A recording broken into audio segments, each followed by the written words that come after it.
کلام مقدس پرانے عہد نامہ میں سے زبور کی کتاب اس کا 61واں باب، محافظت کے لیے درخواست۔ آئے خدا میری فریاد سن، میری دعا پر توجہ کر۔ میں اپنی افسردہ دلی میں زمین کی انتہا سے تجھے پکاروں گا۔ مجھے اس چٹان پر لے چل جو مجھ سے اونچی ہے، کیونکہ تو میری پناہ رہا ہے اور دشمن سے بچنے کے لیے اونچا برج۔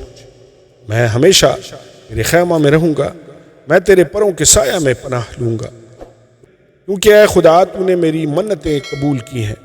تو نے مجھے ان لوگوں کی سی میراث بخشی ہے جو تیرے نام سے ڈرتے ہیں۔ تو بادشاہ کی عمر دراز کرے گا، اس کی عمر بہت سی پشتوں کے برابر ہوگی۔ وہ خدا کے حضور ہمیشہ قائم رہے گا۔ تو شفقت اور سچائی کو اس کی حفاظت کے لیے مہیا کر۔ یوں میں ہمیشہ تیری مدح سرائی کروں گا، تاکہ روزانہ اپنی منتیں پوری کروں۔